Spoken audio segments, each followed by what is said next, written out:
Ya, silakan.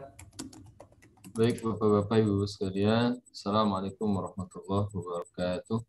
Waalaikumsalam warahmatullahi Alhamdulillah. Waalaikumsalam warahmatullahi wabarakatuh. Alhamdulillahirabbil alamin. Allahumma shalli ala sayyidina Muhammadin wa ala alihi wa sahbihi ajma'in.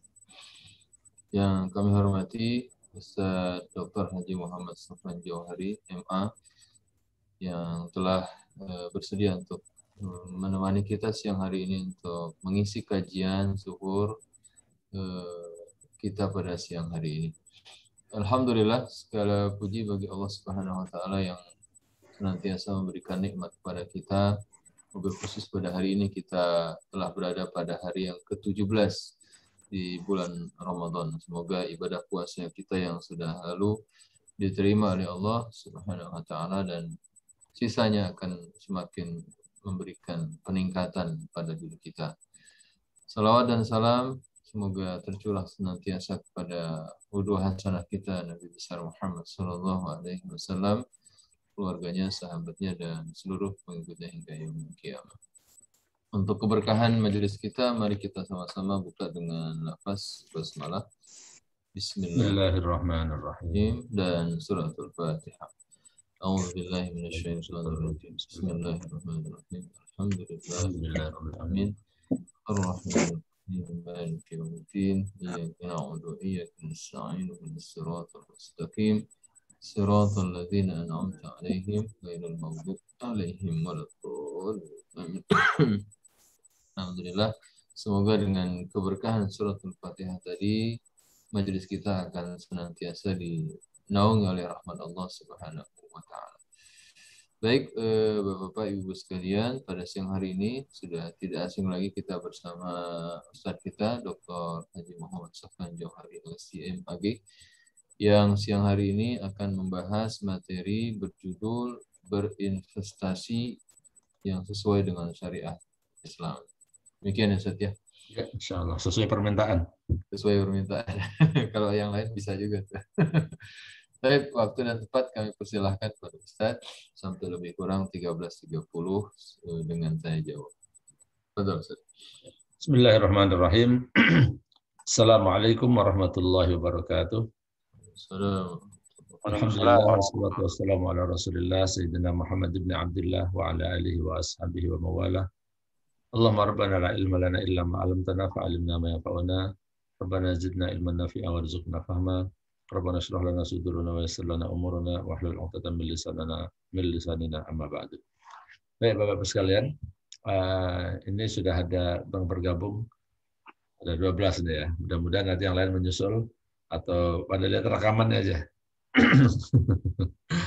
Hari ini meskipun Ramadan tapi temanya masih tetap tema ngaji duit ya. Ngaji kaya katanya. Pengajian saya masih temanya masih sama seputar fikih muamalat dan sesuai permintaan temanya hari ini adalah investasi yang tepat sesuai syariah. Baik, saya akan share screen ya. Ini nanti mungkin pas belakangan banyak pertanyaan tentang teknis kali nanti teknis investasinya ya. Saya share screen-nya begini aja ya, nggak usah full ya. Saya kasih mukadimah dulu. Mukadimah ini kayaknya sudah pernah saya sampaikan ya. Sudah kelihatan ya, Pak Muslimin ya? Sudah. Oke. Tetap saya kasih mukadimah dulu sedikit tentang urgensi investasi tentu saja dalam sudut pandang Islam ya. Sesuai dengan firman Allah Subhanahu wa taala, a'udzubillahi minasyaitonir rajim, ya ayyuhalladzina amanu taqullaha wal tanzur nafsum ma qaddamat lighad wattaqullaha innallaha khabirum bima ta'malun. Jadi saya jadikan investasi ini maksudnya adalah sebagai langkah persiapan untuk hari esok. Karena Allah Subhanahu wa taala di sini memerintahkan agar kita mempersiapkan diri untuk hari esok kita. Hari esok di sini yang dimaksud nomor satunya adalah akhirat. Ya, kita juga mikirin berinvestasi untuk masa depan akhirat kita supaya kita bisa lebih banyak beramal kan begitu. Jadi niat kita harus kita rubah ya, niat kita harus kita rubah dulu, bukan investasi untuk kaya-kayaan, untuk pamer-pameran bukan, tapi kita mau untuk menyiapkan akhirat kita. Dan yang kedua juga mengamalkan perintah Allah Subhanahu wa taala, kita mengambil ibrah dari surah Yusuf. Ceritanya Nabi Yusuf ya, yang mana ayatnya Qala tazra'una sab'a sinina da'aba fama hasadtum fadaruhu fi sumbulihi illa qalilan mimma ta'kulun. Hendaklah kalian menanam 7 tahun lamanya sebagaimana biasa, maka apa yang kamu panen atau yang kamu dapatkan, hendaklah kamu biarkan di bulirnya kecuali sebagian saja untuk kamu makan. Ini bicara tentang investasi ya. Sudah pernah saya sampaikan, maka saya rada cepat yang ini, biar nggak kepanjangan mukadimahnya, bahwa masa pensiun kita itu kan, kalau dilihat umur rata-rata pensiun 56, umur rata-rata umatnya Rasulullah kan 60 sampai 70. Rasulullah kan 63. Ya 56 sampai 63 itu kan 7 tahun. Artinya kita ada kemungkinan harapan hidup lah ya. Ada harapan hidup 7 tahun di masa pensiun. Di masa pensiun itulah masa sulit. Ya, kalau kita ambil pelajaran dari ayat tadi, ada 7 tahun masa sulit. 7 tahun masa sulit itu buat karyawan ya kira-kira yang masa pensiun. Ini diambil rata-rata ya. Nah, kemudian mukadimah yang kedua tentang tujuan investasinya ya. Ya, tujuan investasi, nah ini juga perlu kita luruskan. Ini merujuk kepada tujuan hidup ya, tujuan penciptaan manusia. Kita semua udah hafal firman Allah Subhanahu wa taala, a'udzubillahi minasyaitonirrajim wa ma khalaqtul jinna wal insa illa liya'budun. Bahwa manusia ini ya, manusia dan jin diciptakan oleh Allah hanya untuk beribadah. Jadi tujuan kita ini hidup untuk apa sih? Diciptakan oleh Allah untuk ibadah. Berarti tujuan investasi kita nanti juga harus diluruskan. Ya. Kemudian saya perkuat lagi dengan surat Al-Baqarah 198, di mana Allah menjelaskan bahwa orang yang sedang menjalankan ibadah haji, kalau dia ada sela-sela waktunya, sambil haji dia bisa mencari rezeki, boleh. Apalagi setelah pelaksanaan ibadahnya selesai, boleh banget. Yaitu firman Allah, laisa 'alaikum junahun an tabtaghu fadlan min rabbikum. Fa idza afadtum min arafatin fadhkurullaha indal masy'aril haram. Tidak ada dosa bagi kalian mencari karunia Allah. Ini ceritanya ayat sebenarnya tentang haji. Apabila kalian sudah selesai ya dari Arafah, maka hendaklah kalian pergi ke Masy'aril Haram, ke Muzdalifah. Ingat sana, ingat pada Allah ya. Banyak berdoa di sana sebagaimana diajarkan. Nah, ayat ini sebenarnya ingin saya tekankan, mencari karunia dari Allah, maksudnya mencari rezeki, itu boleh. Tujuannya tapi untuk apa? Untuk menyempurnakan ibadah. Kita pengen investasi, ya kita pengen investasi biar dapat tambahan penghasilan. Gunanya untuk apa sih? Untuk meningkatkan kualitas ibadah kita. Ya, satu di sini mencari karunia Allah untuk menyempurnakan ibadah, mencari penghasilan tambahan untuk kehidupan yang lebih baik. Nah, kehidupan yang lebih baik yang saya maksudkan adalah kehidupan dunia dan akhirat. Kehidupan dunia dan akhirat. Jadi ini mukadimah singkatnya seperti itu jemaah sekalian. Jadi yang ingin saya tekankan adalah tolong diluruskan dulu niat investasi kita itu ya. Nanti kalau udah masuk ke dalam pilihan-pilihan investasi, nah ini boleh nanti banyak bertanya ya. Karena ini cuma sampai jam 1:30, jadi nanti pemaparan saya mungkin sampai jam 1 lebih dikit lah. Nanti banyak yang nanya. Kemungkinannya ya. Baik, pembukaan jangan panjang-panjang. Kemudian setelah itu, setelah tujuan investasi, saya ingin sampaikan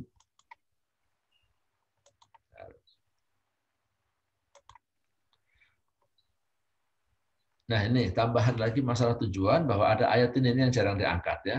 Tapi ini nggak usah semuanya. Pada ayat sini nih, kaila yakuna dzulatan bainal aghniya'i minkum. Ini surat Al-Hasr ayat 7 ya. Yang di sininya aja. Supaya uang itu tidak berputar di antara orang-orang kaya di antara kalian. Jadi tujuannya agar ekonomi bergerak. Kadang-kadang nih kita punya duit, tapi nggak bisa dagang. Duitnya nganggur. Nah itu sayang, itu mubazir. Kadang orang beli tanah, tanahnya nongkrong, nggak diapa-apain. Itu juga salah. Kalau pakai bahasa Quran kan mubazir. Harusnya semua sumber daya yang ada, aset dan ekuitas yang ada harusnya digerakkan. Supaya apa? Supaya uang itu berputar di antara semua umat manusia, ya Muslim khususnya. Jadi agar ekonominya bergerak, tidak hanya pada kelompok tertentu. Bahasa ekonominya bisa terjadi ya, keadilan distribusi dan pemerataan pendapatan. Ini fungsi ataupun tujuan investasi. Uang yang kita miliki harus bermanfaat. Maka kurang cocok sebenarnya kalau investasi Beli emas, emasnya disimpan nganggur aja. Atau dibeliin tanah, tanahnya ditongkrongin sampai tumbuhin rumput bertahun-tahun. Atau beliin rumah, rumahnya sampai rusak. Ini mubazir, ini nggak boleh. Nggak dulatan, bainan nas nanti. Cuma dulatan bainakum saja. Bainal agniya minkum malah. Nah, ini juga kembali kepada ayat-ayat yang lain bahwa harta itu harus menjadi sumber kemaslahatan pemilik dan lingkungannya di dunia dan di akhirat, bukan sebagai koleksi saja. Ini tujuan. Maksudnya begini ya, Bapak Ibu sekalian, kalau orang itu punya uang atau punya aset, tidak diinvestasikan, itu akan jadi mubadir semua itu loh. Misalnya yang punya duit, duitnya cuma ditaruh di koper, duitnya cuma ditaruh di bawah kasur, kan nggak menggerakkan ekonomi masyarakat, kan nggak bermanfaat buat orang. Nanti sebelum mati tetap aja duitnya masih di kasur situ, kan emat-emat. Kalau yang lain taruh di bank yang mana Pak? Taruh di bank itu sebenarnya juga nanti ada termasuk pembahasan tentang bank itu nanti ada ya. Jadi ini mukadimah-mukadimahnya yang saya sampaikan sangat amat singkat ya, supaya kita tetap lurus niatnya di dalam berinvestasi gitu ya. Nah ini sudah masuk ini. Sekarang Bapak Ibu sekalian, kalau kita mau investasi, ini kira-kira nih ya, gimana nih investasi yang baik dan sesuai dengan syariah itu. Oke, sebentar. Nah, investasi dan trading. Nah, di sini udah mulai masuk ke materi yang berat nih, tentang investasi ya. Saya ingin sampaikan kalau di pasar modal ya, di pasar modal itu ada dua tipe pelaku pasar ya. Secara globalnya saya bagi dua. Satu investor, yang kedua adalah trader. Ketika Bapak Ibu ikut-ikutan berinvestasi di pasar modal dalam bentuk saham, reksadana, sukuk, obligasi, surat berharga, dan lain sebagainya ya, itu sebenarnya orang itu ada dua. Ada yang tipenya adalah menjadi investor. Sebenarnya kalau yang namanya investor itu yang dimaksud adalah ini orang-orang yang ingin berinvestasi dalam jangka panjang. Yang diharapkan sebenarnya adalah dividen. Kalau kita beli saham, ya udah nanti setiap tahun kita dapat dividen, keuntungannya yang dibagi. Berapa keuntungan perusahaan nanti dibagi kepada semua para pemegang saham. Kan kalau kita beli saham kan sama dengan kita beli perusahaan. Saham itu maksudnya kan perusahaan, ya kan? Nah, tapi kalau yang satu lagi ini trader. Kalau trader ini dia kepingin mendapatkan gain, selisih harga yang terjadi setiap hari. Jadi sekarang misalnya kita beli saham, ntar sore dilihat, besoknya lagi dilihat. Wah, udah untung, jual. Itu orang yang sebenarnya tipenya adalah tipe trader ini. Dia mau pedagang aja dia. Dia mau dagang saham, bukan investor namanya. Ya. Jadi kalau investor, ya kayak Warren Buffett itu ya, beli ya pada saat yang tepat, setelah dibiarin udah bisa bertahun-tahun ya. Karena kalau investasi jangka pendek sebenarnya bukan di pasar modal kan. Kalau jangka pendek sebenarnya tempatnya adalah di bank. Kalau yang namanya investasi di pasar modal itu sebenarnya tujuannya adalah untuk jangka panjang. Maka ini tolong diluruskan dulu. Bapak sebenarnya kepengennya mau jadi investor atau mau jadi trader gitu.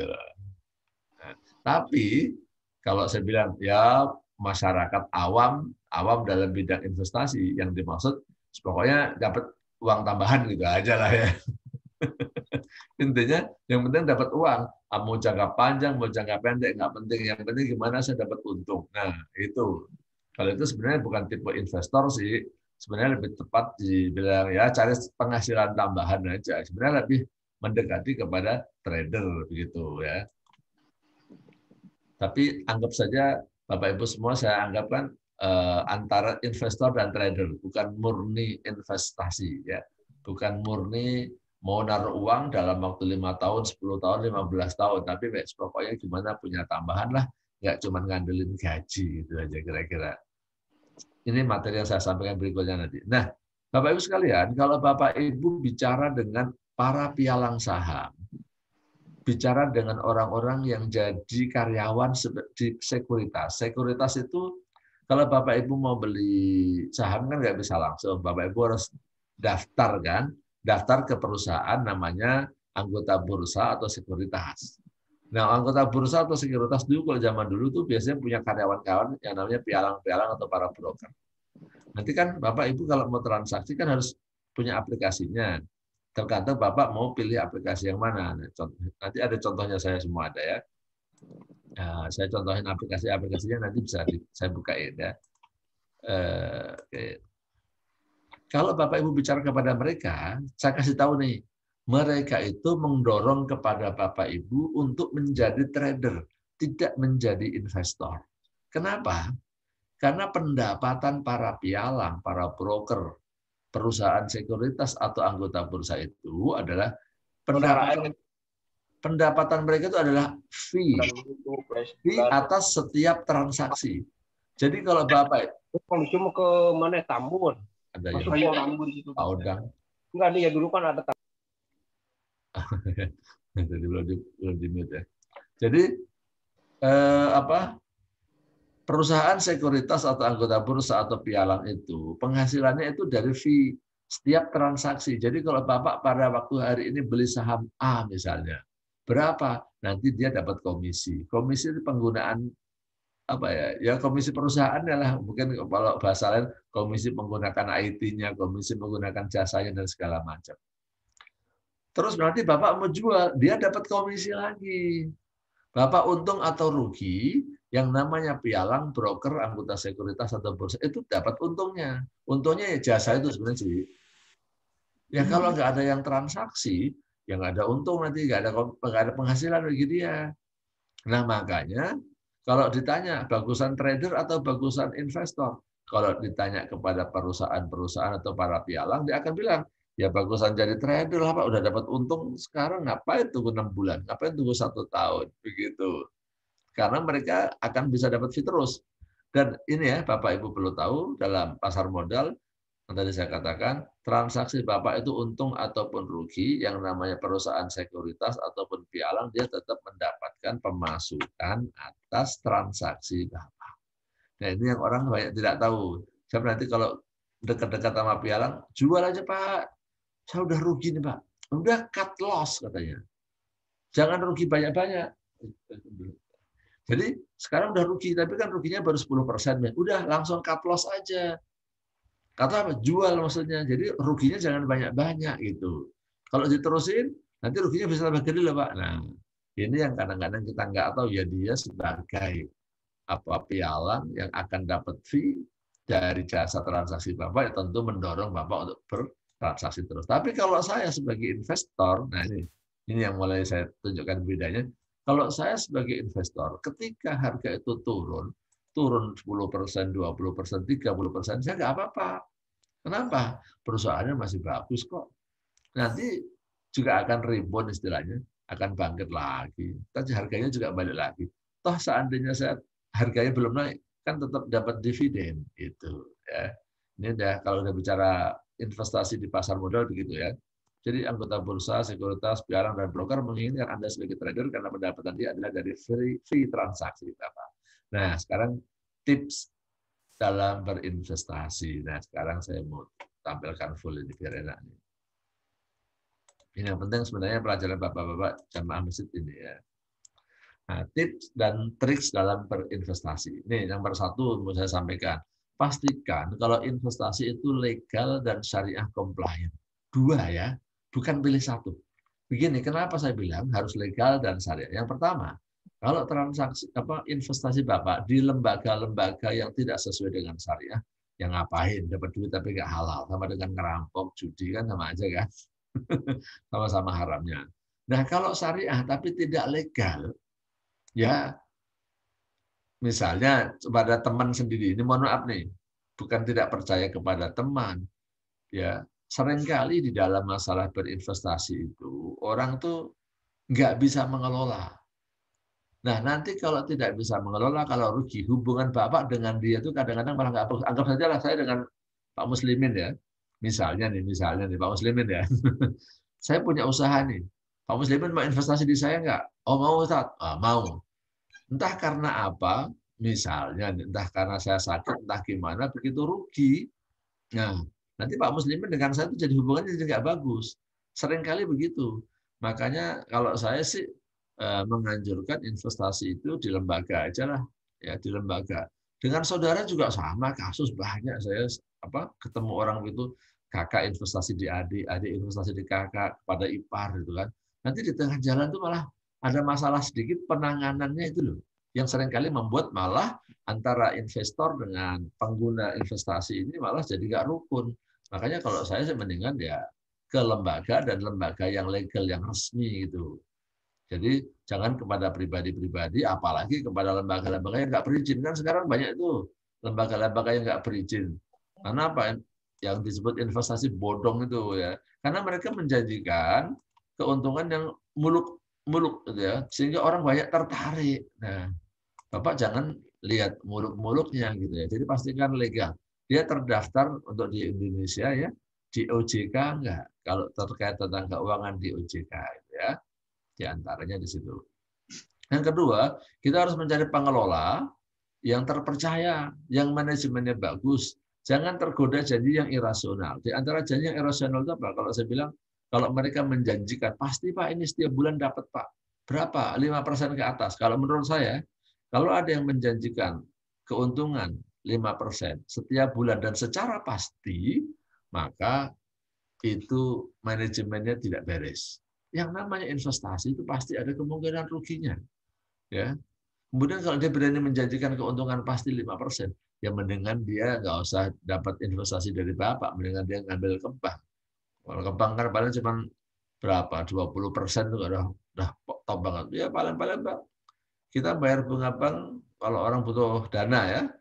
Nah, para pengusaha itu kalau butuh dana utang ke bank paling cuma 12% sampai 20%. Kalau dibilang ini buat contoh membantu masyarakat kecil, itu mah bahasanya doang. Maka saya katakan cari pengelola dana itu yang bagus, di antaranya manajemennya kita lihat track record-nya. Maaf ya. Kadang-kadang namanya Ustadz membuat ya bisnis investasi aja kita nggak usah sebutin namanya ya, jangan ya. Ternyata apa? Ada yang bermasalah. Itu kenapa? Nggak usah disebutin namanya, nggak ada izinnya.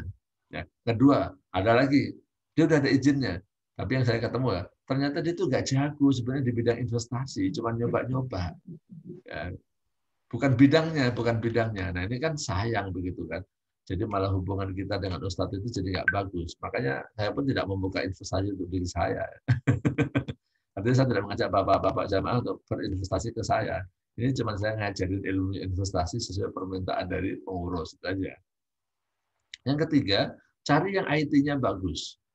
Kenapa IT-nya bagus? Supaya kita mudah memantau posisi investasi kita itu sekarang bagaimana.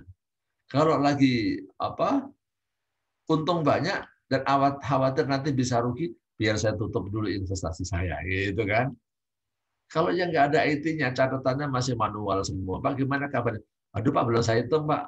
Ya susah dong, gitu kan? Makanya jamaah sekalian ya, zaman sekarang ini kenapa investasi di cryptocurrency menjadi booming. Orang banyak yang tergiur investasi di kripto, mata uang kripto ya. Saya pun ikut ini install ya. Nanti saya tunjukkan untuk pelajaran, bukan saya mau mencari keuntungan ya. Nanti kenapa? Nanti tapi saya tunjukin ya. Nah, saya melihat saat ini nih yang paling canggih IT-nya kayaknya memang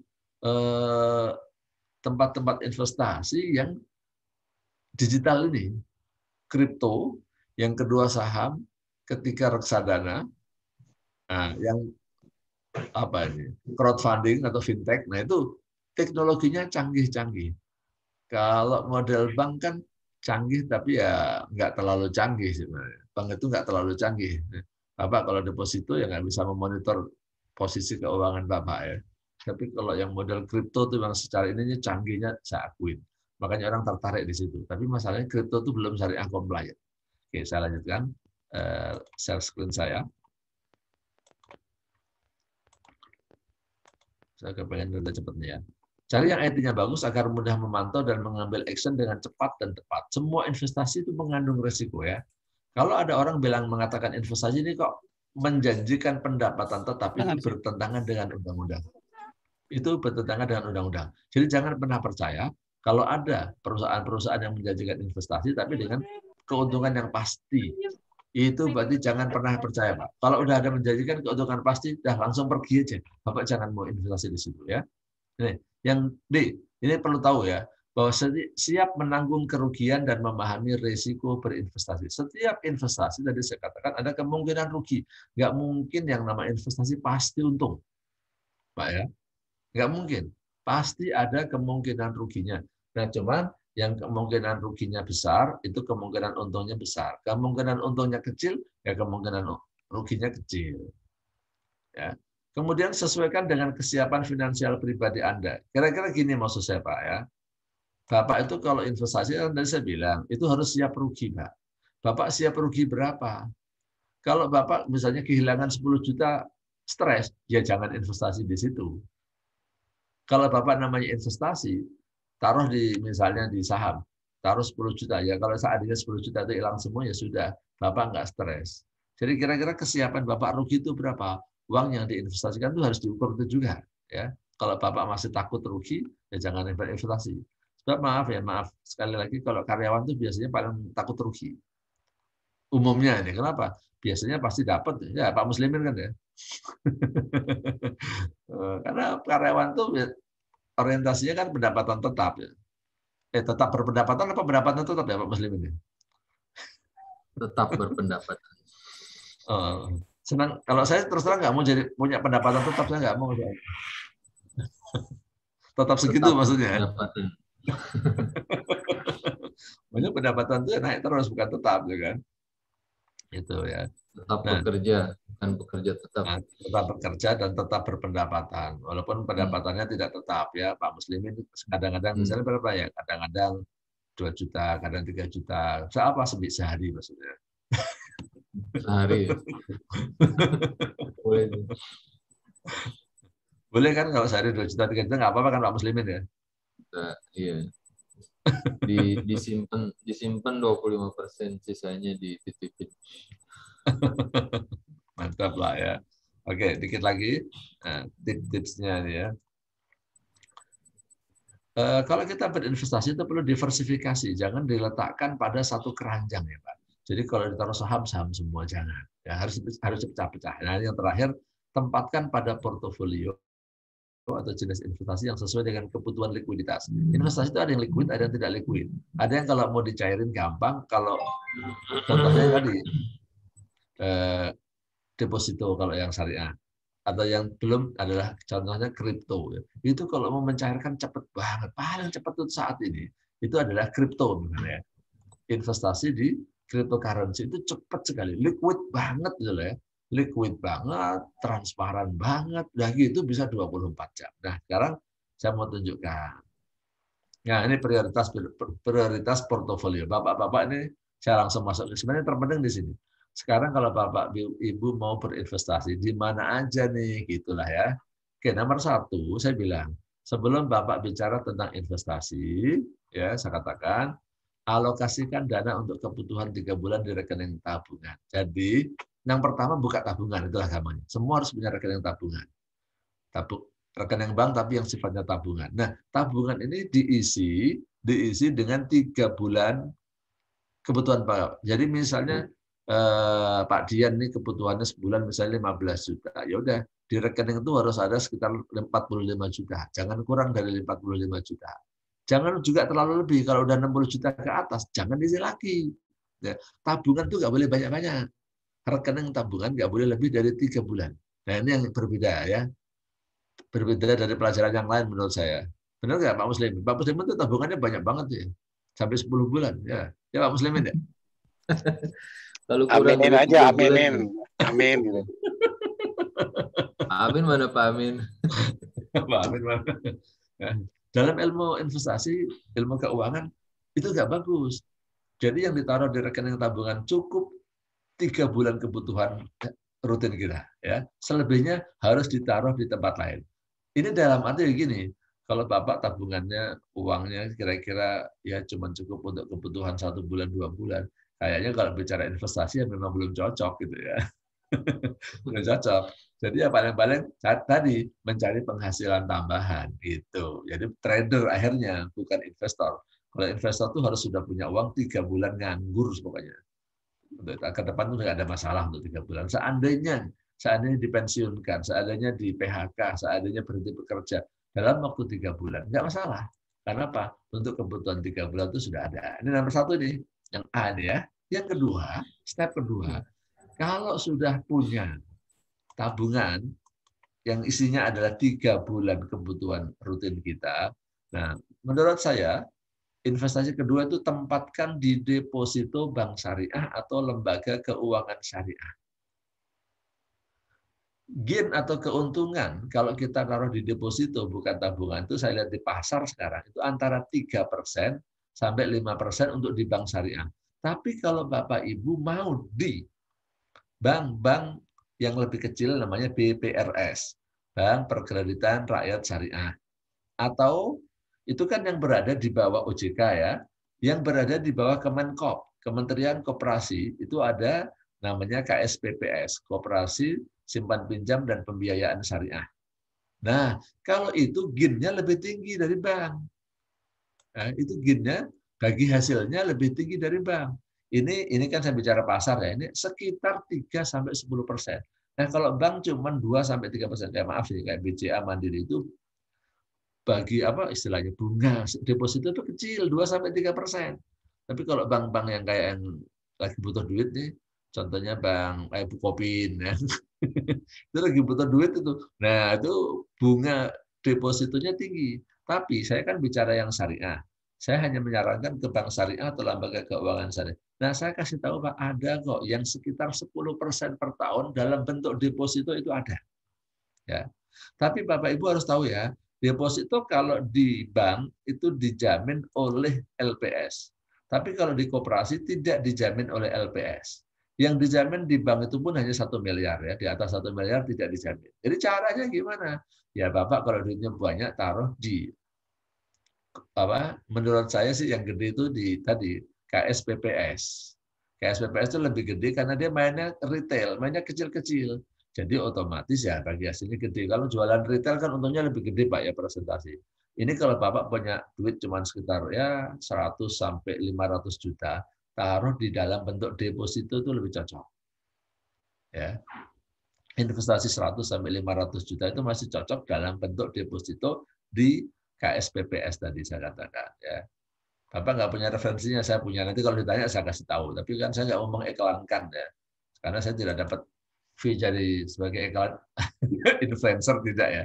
Cuman saya punya tempat-tempat menaruh investasi ini itu aja ya. Yang ketiga, kalau sudah punya deposito dan sudah punya tabungan, Bapak boleh memulai ya jamaah boleh memulai berinvestasi di pasar modal. Ya, mulai kenal pasar modal. Nah, kalau Bapak Ibu investasi di pasar modal itu kan tadi saya katakan ada saham, ada reksadana, ada sukuk ya. Yang paling gampang dulu investasi di sukuk dan reksadana syariah.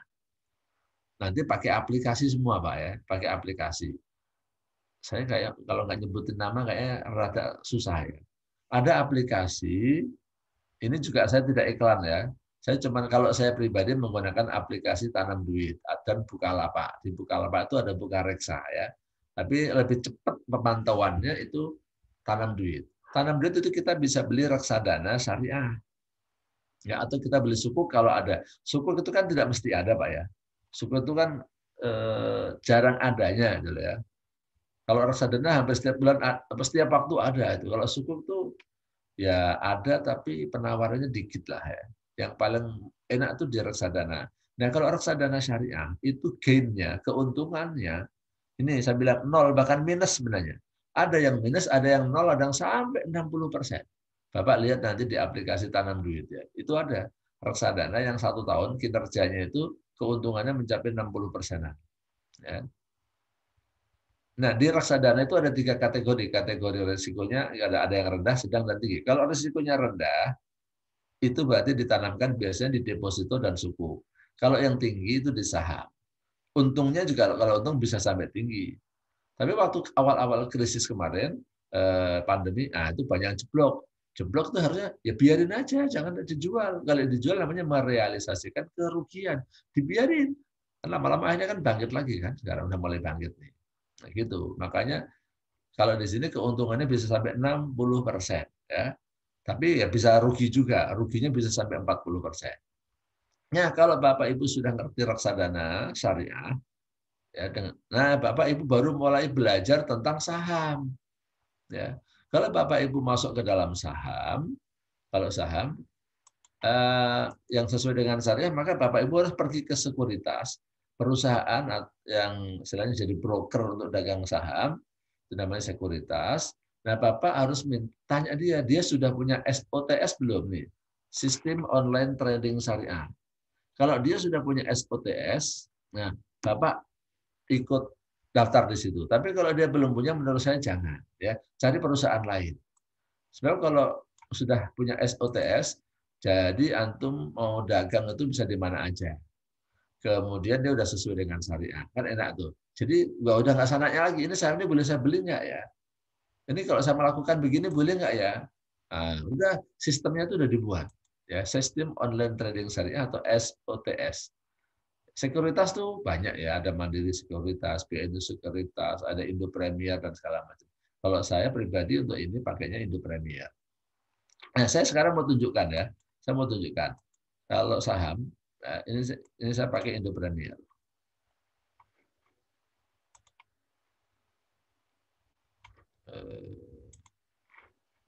Tapi ini masih jam istirahat. Kalau dulu nggak pandemi dulu jam 1 udah trading, waktu trading lewat, sekarang 1:30. Bukanya satu-satu.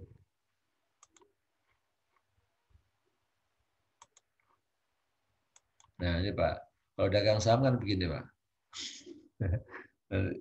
Kalau kita mau beli ya tinggal gini, order. Nah, kita mau beli apa nih itu Pak?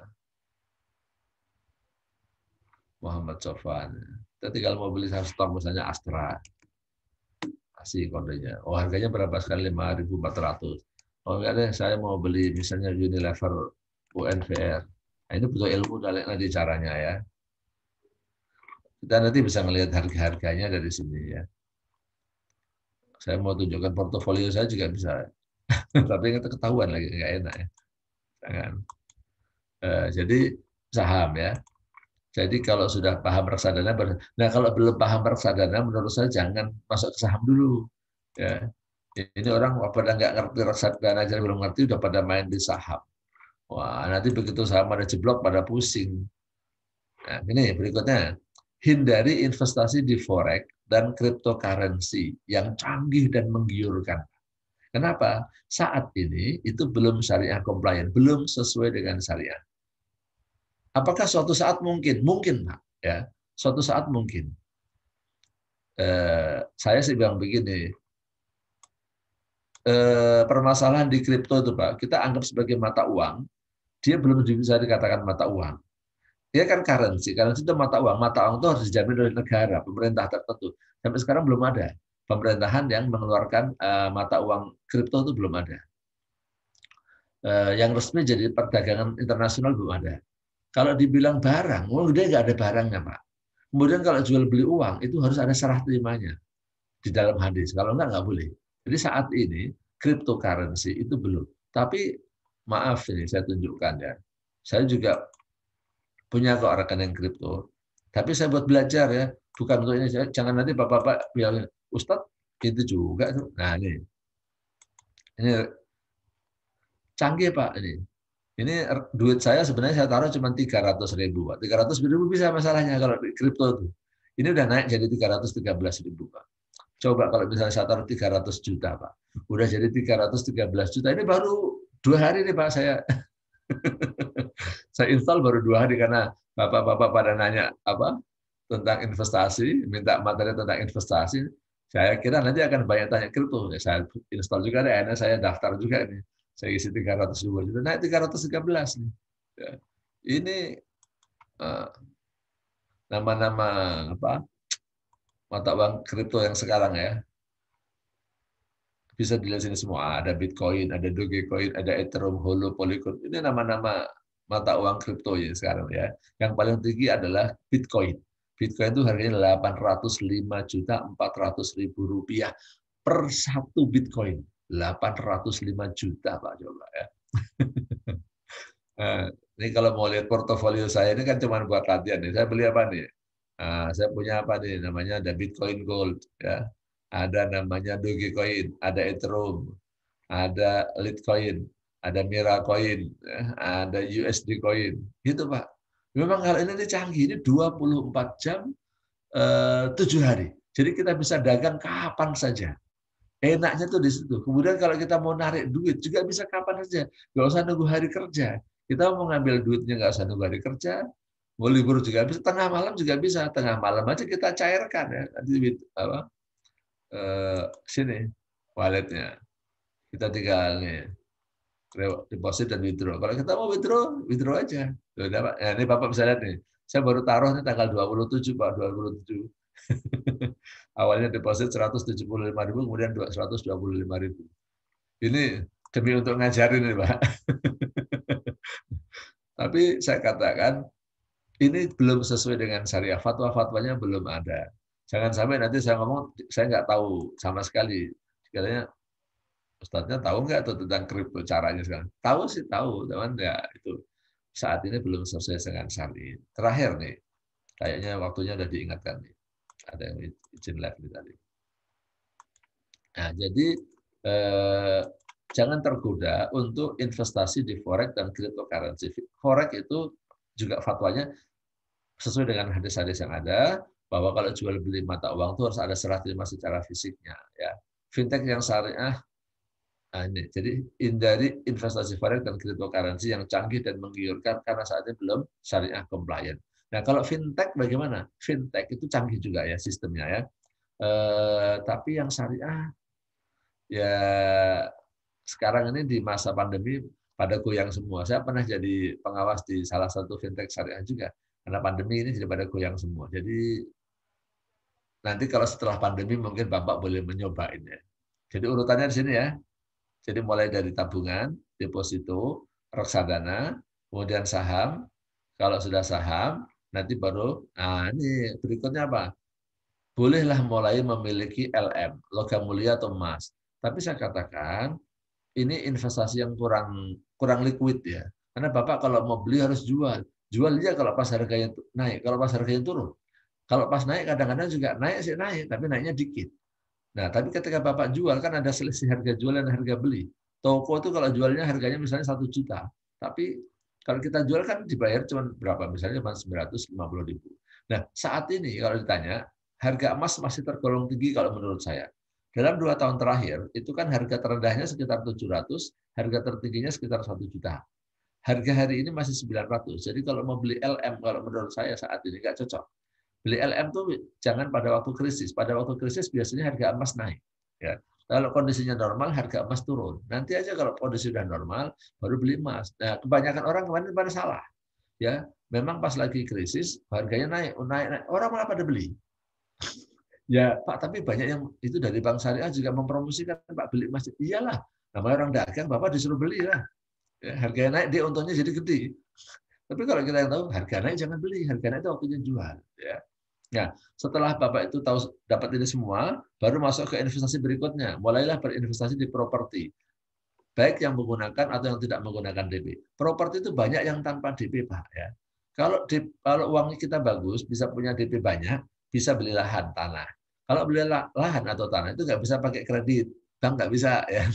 Harus tunai. Jarang sekali ada orang jual tanah itu di kapling, itu dicicil itu jarang. Yang jelas nggak bisa pakai bank. Tapi kalau Bapak Ibu mau investasi yang tanpa DP, biasanya mainnya di apartemen atau rumah-rumah subsidi ada DP-nya tapi kecil. Tapi kalau rumah subsidi Bapak nggak bisa karena gajinya udah gede-gede ya. Paling-paling pakai nama anak atau nama siapa yang belum punya rumah nanti beli rumah subsidi. Itu sebagai bagian dari investasi ya. Kalau pemilik modal besar, nah bagusnya membeli properti yang sifatnya adalah produktif untuk kepentingan usaha ya. Belinya ruko, kondotel begitu. Nah, kalau punya skill juga, nah paling bagus beli properti, nah nanti sambil direnovasi, kemudian dijual. Nah, gitu. Nah, ini kalau itu sudah semua, barulah menurut saya Bapak Ibu boleh masuk ke investasi di bidang franchise, keagenan, atau bahkan membuat pabrik. Nah, ini Pak Ibu sekalian, kira-kira investasi yang sesuai dengan syariah yang tepat, step-stepnya itu ya. Mudah-mudahan bisa membantu sedikit kepada saya sendiri dan kepada semua jamaah. Kalau ada yang kurang jelas boleh ditanyakan. Silakan Pak Muslimin. Baik, Ustaz. Jazakallah khairan. Ya, luar biasa. Sampai puyeng-puyeng nih dengerin. Mau milih yang mana bingung. Pak Dian, tolong pilihin Pak Dian. Mau investasi yang mana? Baik, Bapak-Bapak, Ibu-Ibu. Alhamdulillah kita ada 27 peserta sampai siang hari ini. Jika ada yang ingin menambahkan atau memperjelas dari pertanyaan penjelasan Ustadz tadi, silakan. Supaya bisa semakin yakin ya, untuk berinvestasi. Jadi kalau tadi belum ada simpanan 3 bulan nganggur, belum bisa mikir investasi ya, Ustaz? Iya, menurut saya jangan dulu. Beda investasi sama nabung apa, Ustaz? Kalau sekedar nabung buat kayak orang tua kita dulu tuh kan, beli emas disimpan dikit-dikit. Nabung tuh bahasa lainnya proteksi, Pak. Jadi kita sewaktu-waktu ada kebutuhan biar bisa ada dana gitu kan. Kalau investasi itu kan sebenarnya adalah uang yang ada tidak kita pakai sekarang, tidak kita nikmatin sekarang, tapi kita mau nikmati di masa yang akan datang dengan harapan nilainya lebih besar. Jadi kalau sekarang saya punya sekarang 1 juta, kalau saya pakai sekarang ya 1 juta cuma bisa buat beli HP, contohnya gitu. Kalau saya investasikan, harapannya 1 tahun bisa beli HP plus TV. Nah, contohnya gitu, Pak. Kalau yang sekarang banyak itu, Ustaz, nabung-nabung emas itu gimana, Ustaz? Nah, itu kan lagi-lagi emas itu. Gencar nih. Emas itu kan tadi saya katakan, emas itu di dalam syariat, itu kalau jual beli harus ada fisiknya. Kalau tidak ada fisiknya nggak boleh, harus ada serah terimanya. Malah kalau mau apa adanya di hadis, ada barangnya dan pembeliannya harus tunai. Sawaan bisawain yadan biyadin gitu kan. Nah, cuman ada fatwa dari Majelis Ulama, kalau emas itu tidak menjadi alat tukar, emas menjadi komoditas, contohnya anting, kalung, itu kan namanya kan komoditas tuh. Nah, itu belinya nyicil nggak apa-apa. Itu belinya nyicil nggak apa-apa. Tapi kalau emas kayak sebagai dinar itu kan sudah hampir seperti mata uang ya. Nah, itu nggak boleh itu. Hadisnya menyatakan jual beli dinar emas itu harus tunai dan ada serah terima barangnya, fisiknya. Gitu. Nah, sekarang kalau yang di bank syariah itu ada bisa beli emas tidak tunai, tapi fisiknya ada. Tapi kalau yang jual beli emas yang nyicil-nyicil 0,1 mulai dari 10.000, 100.000 itu belum sesuai dengan syariah. Karena syariah tidak membolehkan jual beli emas dengan cara seperti itu. Ya, nggak ada barangnya itu, belum ada barangnya itu, belum ada. Baru catatan-catatan aja. Yang saya lihat juga di Pegadaian Syariah juga menawarkan itu tabungan emas gitu. Iya, tapi itu maksudnya udah ada duit, udah ada ininya. Jadi ada 2 pola. Jadi kita nabung duit dulu, nanti setelah kumpul banyak dibeliin emas, atau itu boleh. Atau sebenarnya dia membeli emas, ya membeli emas 5 gram, 10 gram, tapi dicicil. Nah, istilahnya dia nabung emas itu. Jadi itu bukan boleh, berarti kita nabung emas 0,1, 0,2 kan nggak bisa diwujudin. Gimana ngebentuknya, nyetaknya nggak bisa. Jadi akadnya sebenarnya adalah kita membeli emas tetapi dengan cara cicilan. Jadi kalau di bank syariah biasanya beli emas cara cicilan. Gitu. Itu jual beli ya jatuhnya ya, boleh ya. Tapi nggak cocok, tadi saya katakan beli emas itu buat investasi ya. Emas itu tidak investasi sebenarnya. Proteksi ya, lebih banyak kepada proteksi. Kalau tapi kan dia harganya naik terus itu. Enggak lah, emas itu naik turun ya. Nanti saya tunjukkan. Ustaz. Ya. Ya, Pak Dian. Silakan. Banyak yang pesertanya tapi belum ada yang nanya. Yang mana nih yang mau nanya nih? Pak Dian. Ada, Ustaz. Ya, Ustaz. Oh, Pak Dian, silakan. Ya. Habis ngumpet sih nggak dibuka kameranya. Oh ya, itu udah ada, Ustaz. Ya, ini kan sebetulnya umum, Ustaz. Mohon pencerahannya aja. Kadang-kadang kita kan untuk menghindari riba dari konvensional kita ke syariah. Tapi ada juga di luar atau di sekeliling kita mengatakan sama aja syariah katanya. Itu kan cuma hanya namanya aja. Nah, itu gimana tuh, Ustaz, pendapat antum agar kita meyakinkan bahwa memang itu ketika kita menabung ke bank syariah memang betul-betul syariah gitu, Ustaz. Tidak ada kaitannya tadi dikait-kaitkan dengan sama juga itu riba dan sebagainya atau ada bunganya gitu. Beti. Gitu Ustaz. Gitu Ustaz. Syukran Ustaz. Oke, Afwan. Kalau itu menurut saya adalah kesesatan, saya bilang. Syariah itu artinya Islam loh, Pak ya. Syariah itu istilah bank syariah itu artinya bank Islam. Ya, yang bukan syariah itu konvensional. Ya kalau orang mengatakan syariah dengan tidak syariah sama Islam dengan yang tidak Islam sama aja. Itu sesat kalau menurut saya.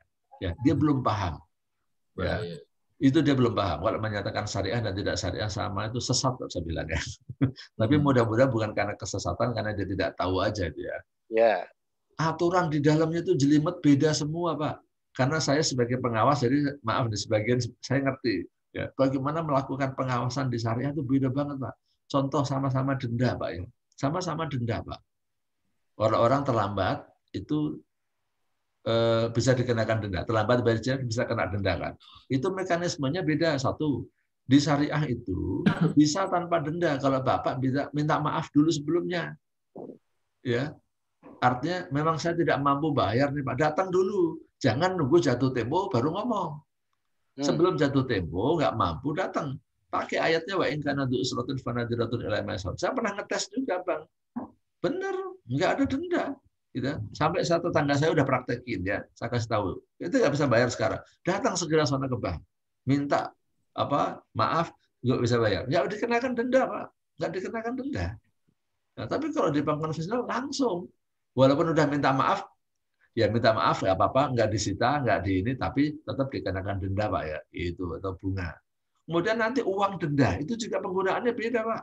Wah, kalau di bank konvensional uang bunga uang denda itu udah masuk ke dalam kas dia. Tapi kalau di syariah enggak.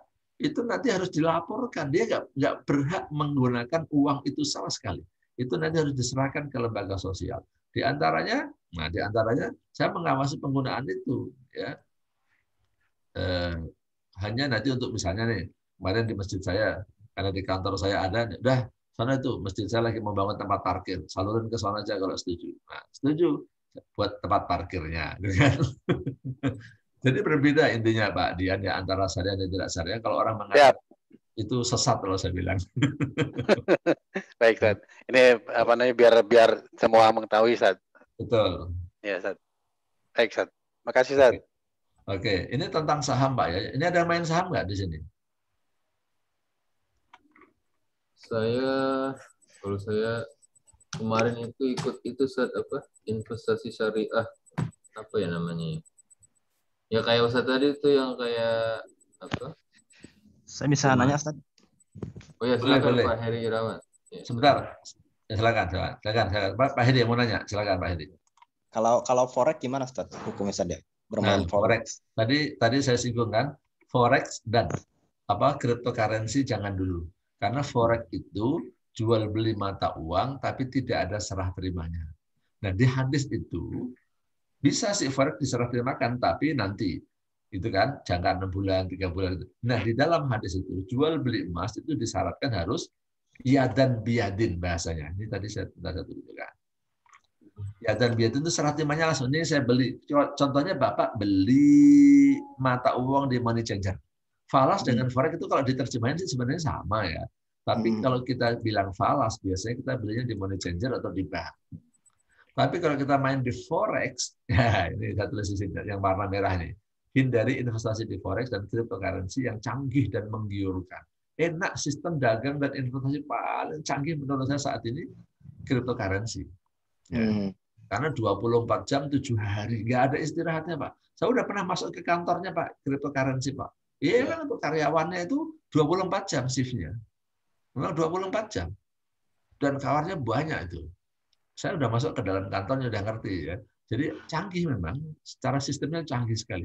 Tapi masalahnya saat ini belum ada cryptocurrency yang syariah compliant, sebagaimana forex gitu. Ini saya tulis yang warna merah ini ya. Ya, Ustaz, oke. Nah, jadi kalau saham nih Pak ya, saya tunjukkan ini nggak apa-apa deh, mohon maaf nih, ini bukannya tamer, ini dapur sebenarnya. Tapi kalau nggak ini ya susah juga ya. Saya mau kasih tahu aja bahwa investasi saham itu ada kemungkinan rugi. Ruginya itu banyak juga bisa, sedikit juga bisa. Maka tadi saya bilang kalau saham itu belakangan. Ini saya punya saham. yang nilainya itu turunnya jauh sekali. Bagi saya nggak ada masalah. Nih saya tunjukkan nih, bukanya saya lama nih, udah. Ini portofolio saya ya, jadi ketahuan ya, nggak enak ya. Nih, kalau saham tuh gampang Pak, asal warnanya hijau ini berarti untung. Untungnya juga langsung ketahuan nih Pak, nih untungnya ini 641.000, ini 96.000. Tapi kalau merah itu berarti lagi rugi. Ya, kalau mau jual yang hijau, kalau merah jangan. Ini coba Bapak lihat, ada yang turun sampai 86%, ada yang turun 31%. Saham Unilever aja turun 15%. Nah, kalau investor begini tenang aja Pak, ya nggak apa-apa. Kan perusahaannya masih jalan aja kan Unilever kan. Ntar juga harganya naik. Kalau toh saya harganya turun, kan saya dapat ini dividen, ini dari kasih tahu nih. Cash dividen akan dibagikan pada tanggal 29 April hari ini. Ini adalah pembagian dividennya. Tapi nanti kan proses-proses administrasi dulu, mungkin sekitar 3 hari, Senin nanti baru masuk rekeningnya. Ini nanti yang saham situ muncul, Pak. Situ muncul ya. Dapat untungnya aja kenaikan harganya udah 641.000 ya. Ini saham Astra baru dikit. Saham Astra harganya sekarang cuma 5.300. Ya. Padahal kalau saya tanya ya saham Astra itu pantasnya sekitar 7.000-an, Pak. 6.000 7.000. Kita juga naik. Kalau toh nggak naik sekarang, untungnya dikit, tapi kita dapat dividen. Nanti tanggal 30 April dapat dividennya. Nah, walaupun kecil ya. Nah, ini Bapak yang lihat yang merah nih, sampai 75%, 86%. Tapi ini ada yang satu. Saya beli kalau cuma satu begini, ini buat belajar nih. Nah, ini saya beli saham Trump, cuma satu lot. Ini lotnya. Sedikit ini buat belajar nih. Untuk memahami saham ini sebenarnya saham apa, cara mainnya gimana, bagus atau enggak. Tapi kalau yang Bapak yang langsung kenal kan sahamnya sudah muncul nih. Astra, ASI, Unilever ini yang kadang-kadang saya beli untuk belajar. Saya beli sedikit-sedikit untuk mempelajari. Nah itu. Tapi ada yang langsung banyak. Itu tadi dapur saya jadi kelihatan. Dapur yang kesekian itu. Yang lain masih banyak. Bapak-bapak, ibu-ibu masih ada yang mau ditambahkan? Ini dari komen aja dari Pak Herman.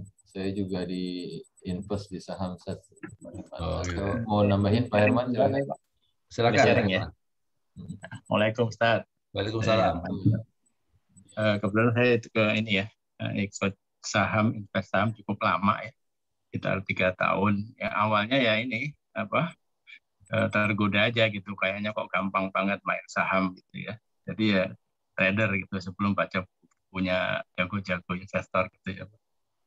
Ya sempat naik turun, ya masih menikmati lah trader lah. Nah, begitu di bulan Maret 2020 itu kan crash ya. Ya. Itu pandemi.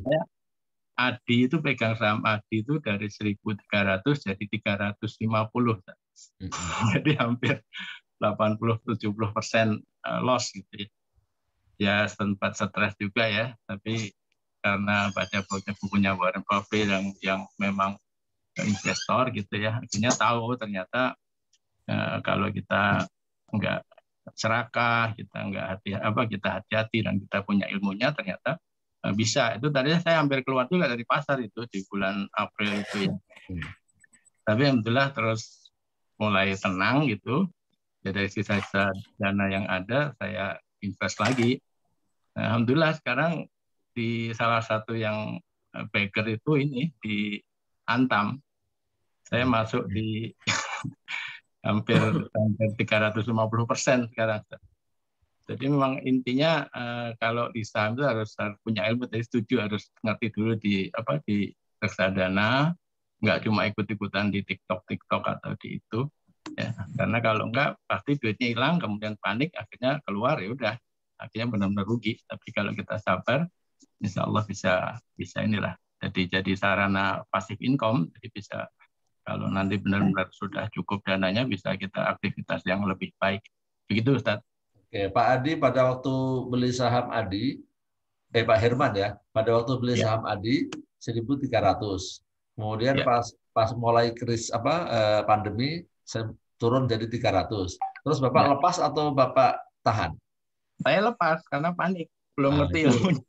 Itu salahnya. Padahal kalau Iya, Bapak biarkan sampai sekarang harganya udah berapa? Udah 1.100 lagi kan? iya, mungkin udah untung lagi. Sekarang udah 1.100. Makanya jadi saya bilang kalau saham tuh orang nanti belakangan, jangan baru kenal sedikit udah langsung mainnya di saham. Saham itu belakangan, tahap reksadana dulu kan. Tahap reksadana. Dan ini saya tunjukkan grafiknya harga ADI, ya, saham ADI dalam 2 tahun ini saya tunjukkan. Nah, enaknya kalau saham tuh ini semua tertulis Pak, cuman nggak enaknya saham itu adalah dia hanya 5 hari kerja, hari Senin sampai hari Jumat. Kemudian jamnya juga gitu, mulainya jam 9 pagi. Nanti kalau udah jam 4 sore udah tutup, nggak bisa dagang lagi. Ini kan saham ADI ini Pak, pernah sampai ini kan 2040 nih. Pernah 2040. Nah, hari ini kan udah 1.100-an Pak. Ya. Ya. Kalau Pak Herman tadi cerita pada waktu tahun 2020 di sini, 2020 nih. Ya benar nih, sekitar 1.200-an ini. 1.200, terus pas Maret, nah ini bulan apa ini? Februari akhir nih kan, 30 Maret nih. 30 Maret harganya 370. Nah, benar. Kelihatan kan, Pak? Iya. Nah, jadi kalau saham tuh bagusnya IT-nya termasuk bagus ya. IT-nya memang tergolong bagus. Cuman nggak enaknya saham itu hanya bisa bermain di 5 hari dan harapan jam kerja gitu. Yang paling canggih saya katakan sekarang itu memang kripto. Ya. Tapi saya bilang ya, kripto itu sekarang belum syariah compliant ya. Itu canggihnya luar biasa. 24 jam Pak, nggak ada libur 24 jam tuh. Jadi kemudian Bapak kalau mau beli juga gampang. Mau beli gampang ya. Sekarang duitnya masih ada nggak? Oh, udah nggak ada Pak. Dia udah habis duit saya, jadi nggak bisa ditransaksikan. Harus jual. Transaksinya itu juga di kripto apa Pak? Minimal Rp30.000. Kalau saham itu per satu lot. Satu lot itu 100 lembar saham misalnya. Tapi kalau kripto Rp30.000 minimal transaksi. Sehingga anak-anak itu tergoda. Maka sekarang tuh saya kepingin gini, gimana caranya kripto ini dibuat syariah. Nanti kalau secara teorinya sih, kalau misalnya ada negara yang mau menggunakan, ini adalah cryptocurrency dari negara A. Indonesia misalnya menerbitkan rupiah koin misalnya kan, IDR koin misalnya. Nah itu bisa itu masuk syariah itu. Atau ada underlying-nya. Jadi setiap penerbitan koin itu harus ada underlying-nya. Susah nanti ceritanya panjang. Itu bisa sebenarnya kalau diarahkan. Tapi ada nggak perusahaan-perusahaan besar yang punya duit yang bisa memainkan atau mengatur ini kripto dijadikan syariah. Mudah-mudahan sih ini ke depan akan ada ya, ke depan akan ada. Tapi kalau sekarang ini saya katakan belum, maka saya tidak mengatakan mutlak nggak boleh. Sekarang ini belum syariah compliant. Mudah-mudahan ke depan ada. Nanti enak deh kalau bisa itu. Ya, Ya. Ini terakhir mungkin saja minta pendapatnya kalau asuransi berbasis investasi bagaimana Ustaz? Menurut saya nggak cocok ya. Bapak kalau mau investasi aja. Kalau asuransi itu proteksi aja ya. Ada asuransi yang sekarang ada unit link-nya gitu kan. Itu kan asuransi berbasis investasi namanya unit link. Itu sebenarnya gini. Bapak itu asuransi. Misalnya asuransinya kan harusnya bayar kayak BPJS nih. Bapak ambil kan 100.000. Gitu kan. Ini disuruh bayar preminya 300.000. Yang 100.000 itu adalah asuransi, yang 200.000 nanti adalah diinvestasikan. Bapak tahu nggak investasinya di mana? Diinvestasikannya di reksadana juga. Ya, investasinya asuransi itu di reksadana. Reksadana nanti dibuat apa lagi selain itu? Buat beli saham, gitu Pak. Karena kan asuransi nggak bisa investasi sendiri. Nanti duitnya itu harus bekerja sama dengan manajer investasi. Aturan pemerintahnya gitu, nggak bisa dia langsung saya buat bangun gedung. Nah, nggak bisa dia. Nanti harus ditaruh di surat-surat berharga. Nah, nggak enaknya gini, Bapak itu mau memantau itu susah. Misalnya nih, saya sendiri juga punya sih. Saya sendiri punya unit link. Tapi unit link saya ini sekarang dibeliin saham apa nih? Saya kan nggak tahu tuh. Lagi naik apalagi turun. Ngecek ininya susah itu. Sistemnya susah. Jadi lebih ribet. Tapi kalau niat kita adalah untuk proteksi, jaga-jaga ya. Kalau saya sakit jangan sampai saya nggak bisa berobat. Dulu kan saya tidak asuransi Pak ya. Dulu saya tidak asuransi. Itu kalau saya sakit bertahan aja Pak di rumah Pak, ibarat sampai mati aja. Kenapa? Nanti kalau berobat bayar, takut nggak bisa bayarnya nanti Pak. Itu Pak.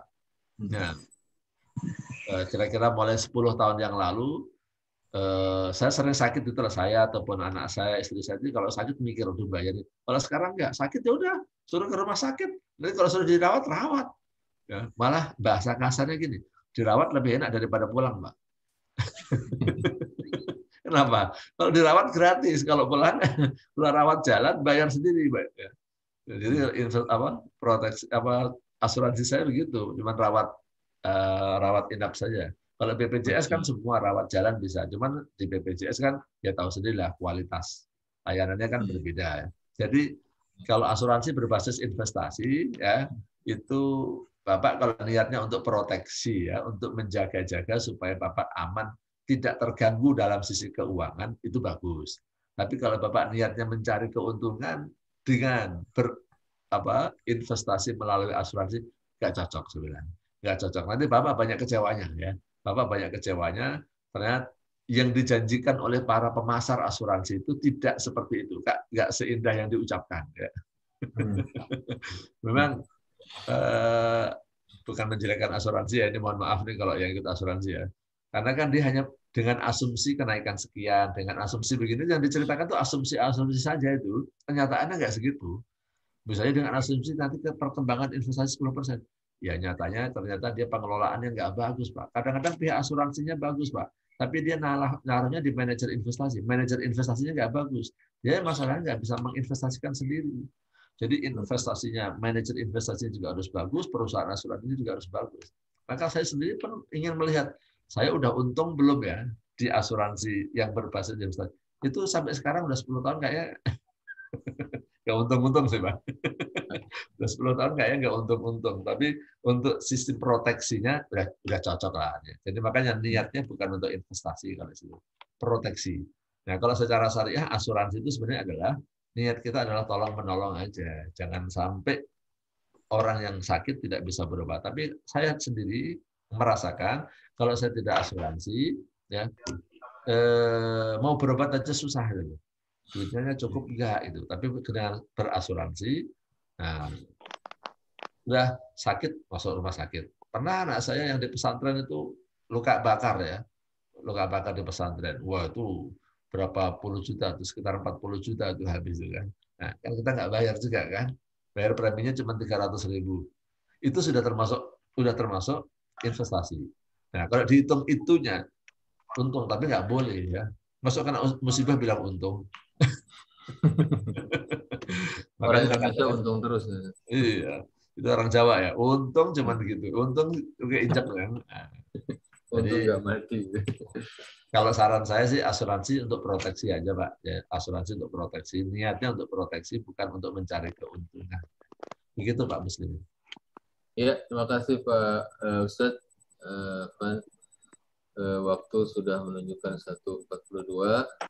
Mungkin kita cukupkan sampai di sini. Terima kasih atas penjelasannya dan juga bagi yang telah bertanya dan berdiskusi.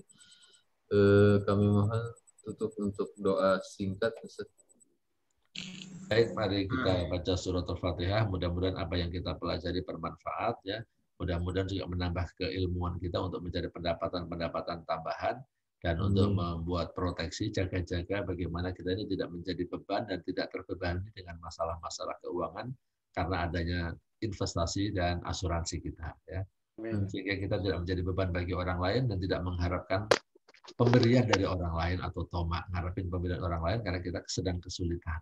Nah, kalau kita bisa menyelesaikan masalah-masalah kita, insya Allah kita nggak jadi orang yang tomak. Dengan niat ini dan dengan niat-niat yang baik yang lain, mudah-mudahan Allah SWT senantiasa menjaga diri kita semua, sehat walafiat, bisa memaksimalkan Ramadan sampai terakhir, dan semua ibadah kita diterima dan dilipatkan dengan pahalanya oleh Allah, dan yang salah-salah dari ibadah kita mudah-mudahan diampuni oleh Allah SWT. Al-Fatihah. Alhamdulillahirrahmanirrahim. Ar-Rahmanirrahim. Maliki yaumiddin. Iyyaka na'budu wa iyyaka nasta'in. Shiratal ladzina Bismillahirrahmanirrahim. Alhamdulillahirabbil alamin hamdan yuafi ni'amahu wa yukafi mazidah. Ya Rabbana lakal hamdu kama yanbaghi li jalali wajhikal karim wa 'azimi sultanik. Allahumma shalli wa sallim ala sayyidina Muhammad wa ala ali sayyidina Muhammad. Allahumma barik lana fi Ramadan wa barik Ramadan lana. Allahumma yassir lana umurana wa sahhil fuadana. Allahumma la taj'al ad-dunya akbar hammina wa la mablagha ilmina wa la tusallit alaina bi dhunubina man la yakhafuna wa la yarhamuna. Rabbana dhalamna anfusana wa illam taghfir lana wa tarhamna lanakunanna minal khasirin. Rabbana atina fid dunya hasanah wa fil akhirati hasanah wa qina adzaban nar. Sallallahu ala sayyidina Muhammad walhamdulillahirabbil alamin. Terima kasih, kurang lebihnya mohon maaf. Wassalamualaikum warahmatullahi wabarakatuh. Waalaikumsalam. Sama-sama Ustaz, kita tutup dengan doa kafaratul majelis. Subhanallah. Asyhadu an la ilaha illallah astaghfiruka wa atubu ilaik. Dari saya mohon maaf jika banyak kekurangan. Assalamualaikum warahmatullahi wabarakatuh. Waalaikumsalam warahmatullahi wabarakatuh. Terima kasih. Terima kasih Ustaz. Terima kasih Ustaz. Terima kasih MTUA. Assalamualaikum. Salam. Kalau ada yang perlu slide-nya nanti minta saya kirimin. Iya Pak, Ustaz. Dikirim. Materinya boleh nih, di-share materinya nih. Nah, boleh. Dikirim PDF dulu.